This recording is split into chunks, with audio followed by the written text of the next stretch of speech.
Bismillah, alhamdulillah, wassalatu wassalamu ala rasulillah Sayyidina wa maulana Muhammadin Abdillah wa ala alihi wa ashabihi wa mawala wa la hawla wa la quwwata illa billah amma ba'd. Qala al-musannif rahimahullah ta'ala wa nafa'ana bihi wa bi ulumihi fid dharain amin. Ini kitab ini sekarang insyaallah khatam. Insyaallah Kamis yang berikutnya saya ganti dengan kitab Risalah Mawalah karena sekarang kita khatam.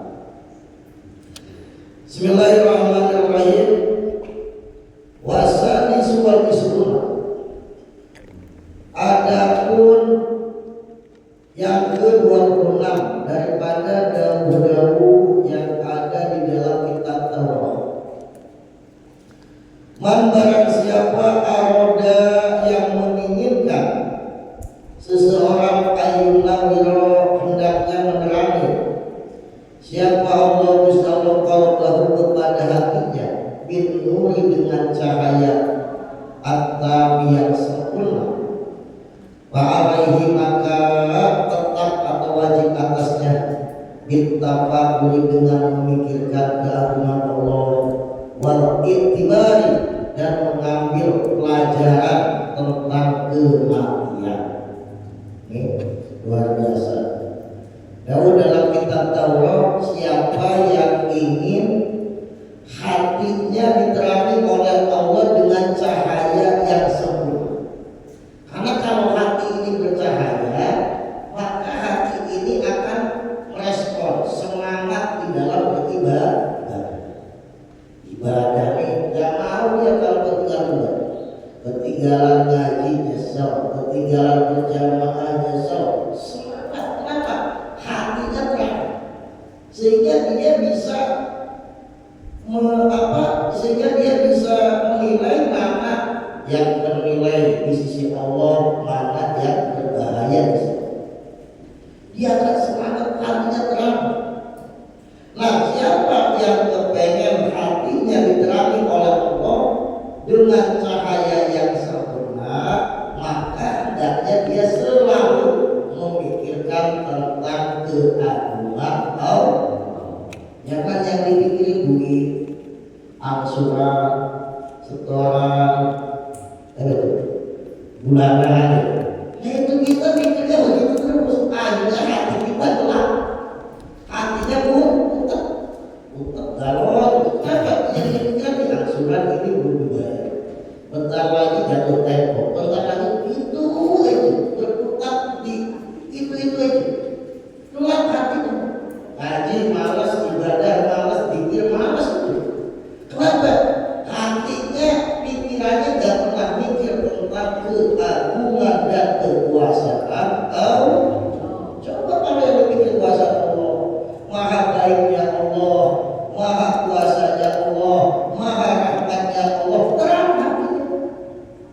Orang berpikir bulanan terus angsuran, setoran, tagihan ini ya udah gelap hati. Diajak ngaji malas, diajak ibadah malas, bingung dengan orang. Pikir tuh tentang kekuasaan Allah, tentang keagungan Allah, tentang penciptaan makhluknya. Cuma kalau kita mikir itu dulu, semakin kuat keimanan kita kepada Allah Subhanahu wa taala, semakin kagum kepada kekuasaan Allah Subhanahu wa taala. Hilang ada rasa galau. Tapi kalau sebaliknya gak pernah mikir tentang kuasa Allah, dia galau terus jadi.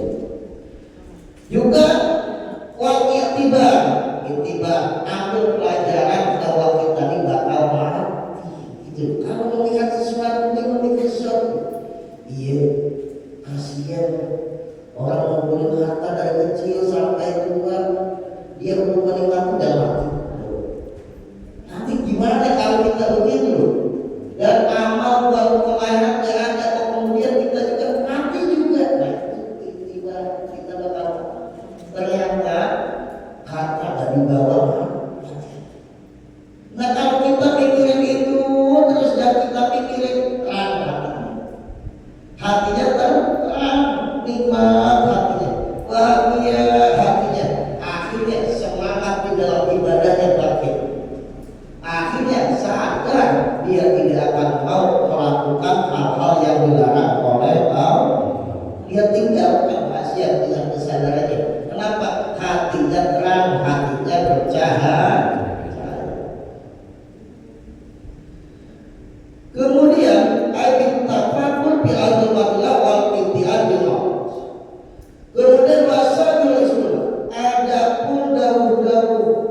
kitab Taurat yang ke-27.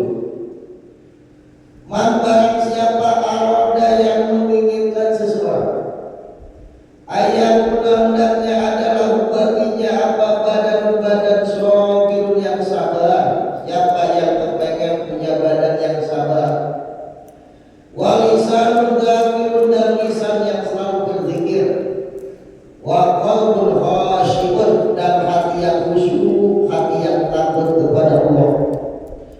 Kemudian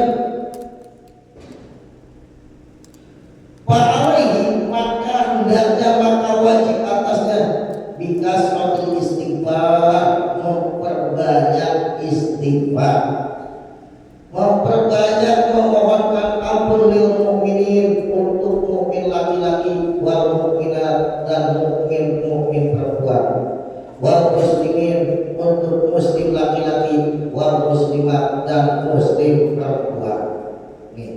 Yang terakhir, kalau dalam kitab Taurat, siapa yang ingin punya badan sabar, menerima ketika mendapatkan ujian cobaan dari Allah, segala ketentuan Allah diterima. Sabar, punya badan sabar, punya lisan selalu zikir.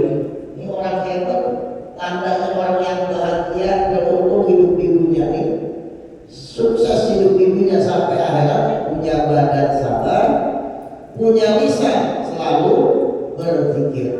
Badannya sabar, lisannya selalu berzikir, hatinya khusyuk, hatinya takut kepada Allah. Kenapa? Karena orang ini semakin dekat dengan Allah, semakin takut kepada Allah. Dan kali lagi ini, anak a'rafullah, aku ini orang yang paling kenal kepada Allah, dan aku adalah orang yang paling takwa, paling takut kepada Allah. Hati-hati benar banyak. Dan takut kepada Allah itu perintah Allah. Wa iyaya farhabun, dan kepadaku kamu sekalian harus takut. Maksudnya takut kepada Allah beda takut sama macan. Kalau kita takut sama macan harus menjauh supaya selamat. Kalau takut sama Allah harus mendekat sama Allah. Jadi orang-orang yang maksiat, orang-orang yang nggak mau ibadah, itu namanya dia takut sama Allah. Itu jangan salah paham. Jadi beda takut sama Allah dengan takut sama macan. Kalau takut sama macan supaya selamat, menjauh dari macan. Kalau takut sama Allah supaya kita selamat, mendekat dengan melaksanakan perintahnya dan menjauhi larangan. Jadi siapa yang kepengen punya badan sabar, lisan yang selalu zikir, hati yang takut, maka hendaknya memperbanyak istighfar. Astagfirullah lil mu'minin wal mu'minat wal muslimina wal muslimat. Itu istighfar. Astagfirullah lil mu'minina wal mu'minat wal muslimina wal muslimat. Yang banyak istighfar. Tapi bukan hanya sekedar istighfar diucapkan dengan lisan aja, tapi direnungkan itu bacanya. Kita memohonkan ampun kepada Allah, terutama minta ampun untuk diri kita dan untuk orang-orang mukmin, baik laki-laki maupun perempuan seluruh dunia, ataupun orang Islam, baik laki-laki maupun perempuan. Artinya kalau kita sampai memohonkan ampun begitu, tentu kita tidak ada benci sama mukmin-mukminat. Kita tidak ada benci, tidak ada iri hati kepada muslimin, muslimat. Buktinya kita mohonkan ampun semuanya.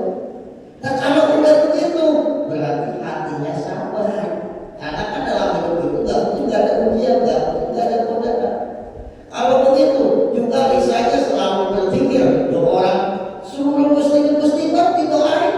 Sedunia tinggal itu aja bukan betul. Satu zikir. Dan juga hati selalu takut. Jadi di dalam kitab Taurat ini, siapa yang ingin punya badan yang sabar, lisan yang selalu berzikir, hati yang selalu takut kepada Allah, maka hendaknya memperbanyak istighfar kepada mukminin, mukminat, muslim muslimin muslimat.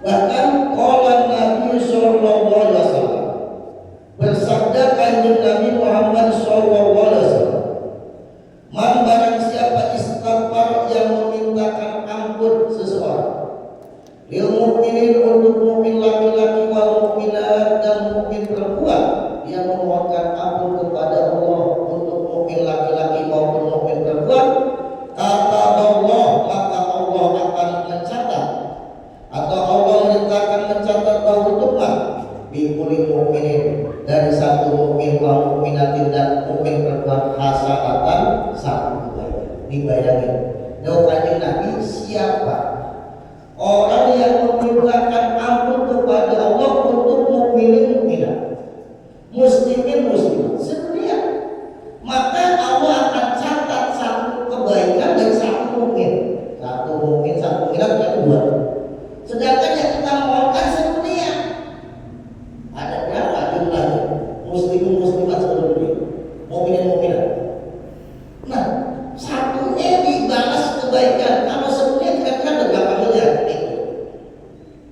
Makanya saya astagfirullah lil mukminin wal mukminat wal muslimin wal muslimat. Dalam riwayat yang lain bakal dicatat wal maghfirah.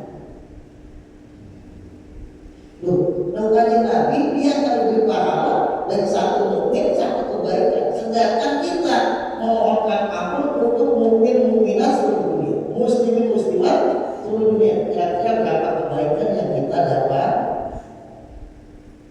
Makanya penting. Kemudian rawal at-Tabrani meriwayatkan kepada hadis yang At-Tabrani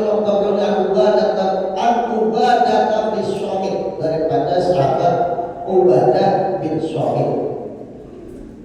Wa qala, dan bersabda kanjeng Nabi Muhammad sallallahu alaihi wasallam, man barang siapa istighfar yang memohonkan ampun seseorang lil mukminin untuk mukmin laki-laki wal mukminat dan mukmin perempuan, kulla yaumin, setiap hari, sab'an wa isrina 27 maratan ambalannya. Siapa yang istighfar untuk mukminin mukminat setiap hari 27 kali, astagfirullah lil mukminin wal mukminat wal muslimin wal muslimat, astagfirullah lil mukminin wal mukminat 27 kali.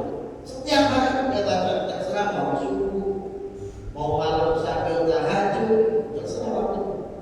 Siapa yang membaca istighfar lil mukminin wal mukminat setiap hari 27 kali, karena maka akan ada itu orang tersebut, innal ladzina, termasuk golongan orang banyak, yustajab lahu, yang dikabulkan oleh, maka dia akan termasuk orang yang doanya dikabulkan oleh. Kalau kita doanya lama belum juga terkabul, baca ini supaya cepat terkabul. Doanya Nabi, siapa yang setiap hari membaca astagfirullah lil mukminin wal mukminat 27 kali, maka dia akan dijadikan oleh Allah orang yang dikabulkan doanya mustajab. Kemudian apa lagi?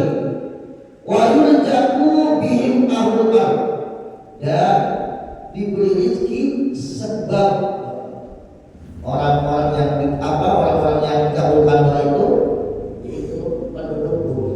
Jadi penduduk bumi ini diberi rezeki sebab mereka juga yang istighfar. Kenapa? Karena aslinya udah banyak dosa, udah mungkin semestinya udah banyak azab yang turun ke bumi ini. Iya kan? Tempat mana yang belum pernah dibuat maksiat, dibuat durhaka kepada Allah? Mulai dosa kecil sampai dosa yang paling besar. Tapi kok kenapa mereka masih aman, masih kasih rezeki, masih begitu? Barokahnya orang-orang yang istighfar. Barokahnya orang-orang yang selalu istighfar. Istighfar itu lebih utama lagi di waktu sahur. Wa bil ashharihum yastaghfirun. Mereka orang-orang yang soleh itu Allah, di waktu sahur mereka pada beristighfar. Waktu sahur jam 4, jam 3 itu kita sahur kan gitu.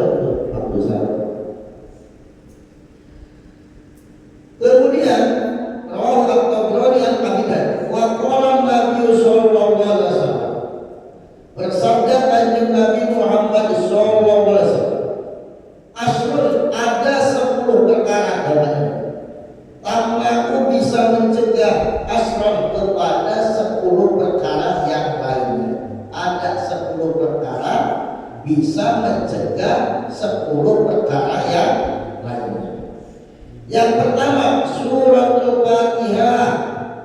Membaca surah Fatihah tamna'u ghadabar rabbi, bisa mencegah murkanya Allah. Ya orang kalau sering baca surah Fatihah, senang membaca surah Fatihah, maka akan dicintai oleh Allah. Jadi surah Fatihah bisa mencegah murka. Itu salah satu hidayah Gustur itu banyak baca. Betul hidayah terbanyak Fatihah. Muslim juga hidayah terbanyak baca Fatihah. Kenapa? Karena surah Fatihah bisa mencegah murkanya Allah. Allah yang tadinya murka menjadi tidak murka. Barokahnya surah Al-Fatihah. Makanya kita orang NU ini dikit-dikit Fatihah. Acara apa itu Fatihah. Pendoakan apa itu Fatihah. Memang tahu kajian Nabi, surah Fatihah itu tergantung apa yang kita niatkan.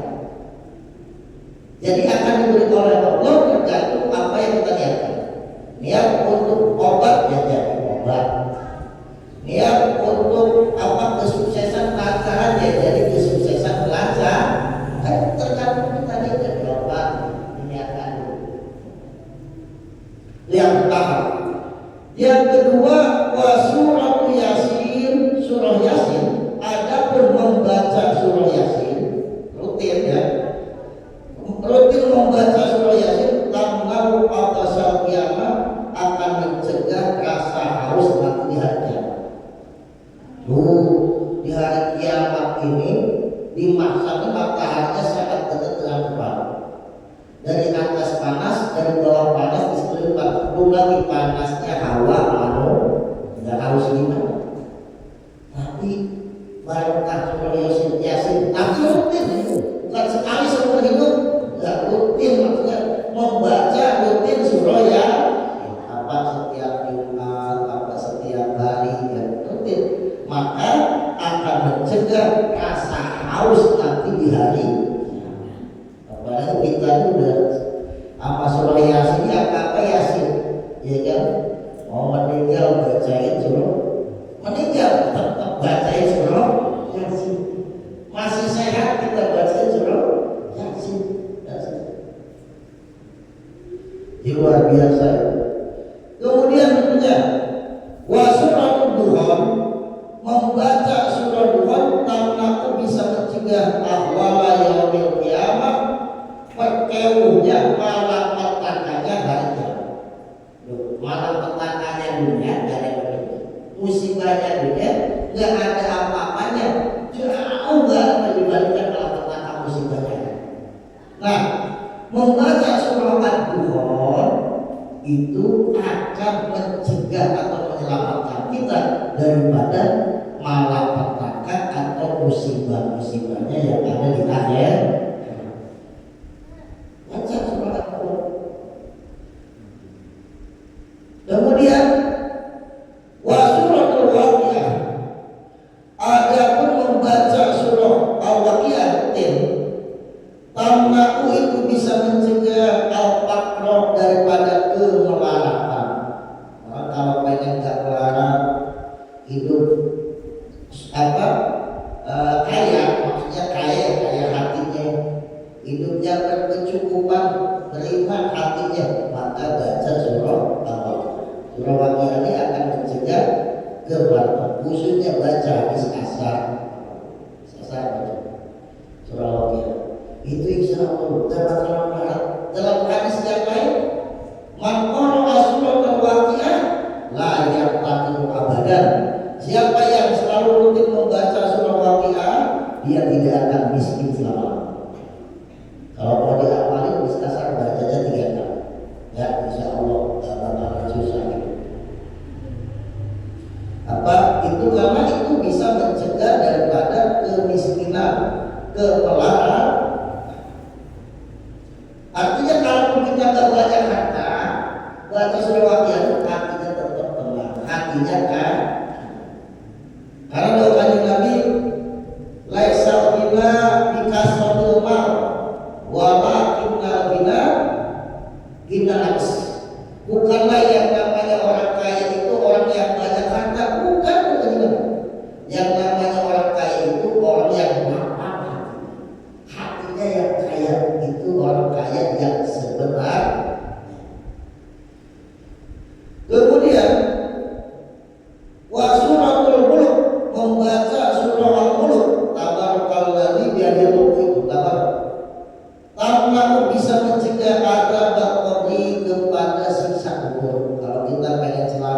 kelak di kubur gak disiksa, rutinkan setiap hari membaca surah Al-Mulk. Dalam riwayat yang lain, surah Al-Mulk mani'atu adzabil qabr, akan mencegah daripada siksa. Karena itu rutin baca kabar. Orang-orang dulu nih, apa jangan orang yang kecil-kecil apa? Waqi'at Tamar ini masih kecil udah pada hafal. Kemudian wa suratul Kautsar, adapun merutinkan membaca surah Al-Kautsar, inna a'tayna, tamnau itu bisa mencegah membaca surah Al-Kautsar usumatal khosma, daripada caci makinya atau hindaannya para musuh.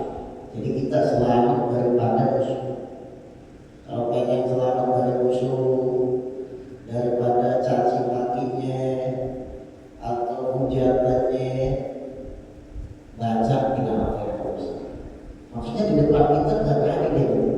Kalau di belakang ya biasa, jadi orang belakang. Orang kajian lagi marah-marah dulu. Allah Subhanahu wa taala jawab dulu.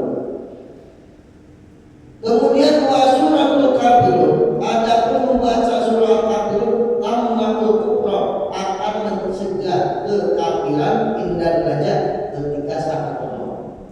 Kalau kita pengen selamat ketika saat maut itu final, iblis menggoda kita habis-habisan. Bahkan dikatakan iblis akan menyerupai orang yang paling kita cintai ketika kita dalam keadaan saat melawan katanya. Kita minum air itu dari iblis juga hilang minum itu. Padahal kita dalam keadaan haus. Nah kalau kita rajin membaca surah Al-Kafirun, qul ya ayyuhal kafirun, akan mencegah daripada kekufuran di saat sakaratul. Makanya kayak besar banyak sholat kita, kalau sholat maghrib itu sholat pendek-pendek mesti banyak bacanya goyang dulu. Ya saya ikuti kalau hari Jumat mesti saya udah itu mas sunnah ya kan itu. Mesti maghrib baca goyang dulu. Selasa goyang dulu.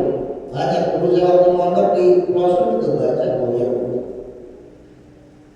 Goyang dulu karena itu bisa mencegah daripada kekufuran kekafiran di saat kita dalam keadaan sakaratul.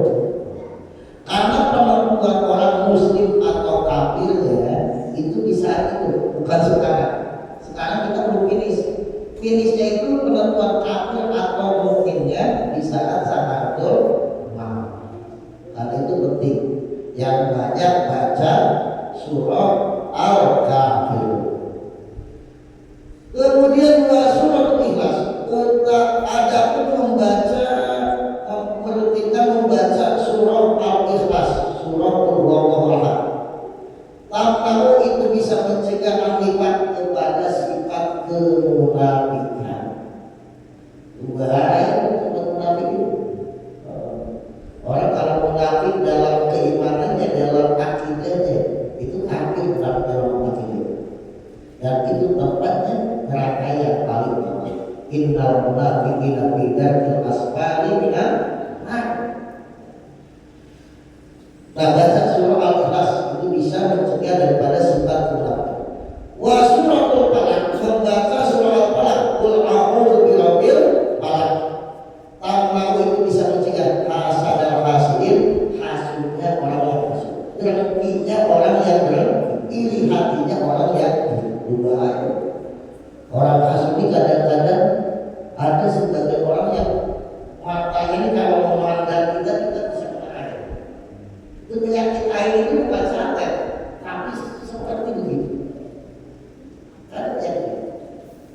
Makanya kita disuruh hati-hati jangan pamer, takut orang hasud iri. Ya orang pintar nih mau majelis taklim pakai masjid. Udah kamu kondangan, ya lu majelis taklim masjid. Kamu punya guru ini ibu majelis taklim, apa ibu ada? Jadi takut pandangannya orang yang hasud. Nah, supaya kita selamat daripada hasudnya orang yang hasud, yang baik banyak yang rutin baca qul a'udzu birabbil falaq. Kemudian yang terakhir wa suratul nas, adapun surah qul a'udzu birabbin nas tamlaqu al-waswas, itu akan bisa mencegah gangguannya setan. Gangguan setan, kadang-kadang kita diganggu setan jadi was-was. Jadi was-was. Sholat ini berubah, di rakaat berapa berubah, wudu berubah, makan berubah, apa berubah. Itu salah satu was-wasnya daripada setan. Gangguannya setan. Nah, supaya kita selamat daripada itu was-wasnya setan itu, yang banyak yang rutin baca qul a'udzu birabbil nas. Wa akhir hadal kitab, kata Syekh Nawawi Al-Badri, aku mengakhiri ini kitab dihadal hadis dengan ini hadis tadi apa asrul tambah asrul 10 hal bisa mencegah 10. Kata Syekh Al-Badri, aku mengakhiri kitab ini dengan ini hadis tambah bukan karena alat berkah, ambil langkah daripada itu hadis. Wa sallallahu alaihi wasallam Muhammadin wa ala alihi washabihi ajmain wa ala jami'il anbiya wal mursalin wa rabbil alamin. Al-Fatihah. Bismillahirrahmanirrahim. Alhamdulillahirabbil alamin. Arrahmanirrahim. Ya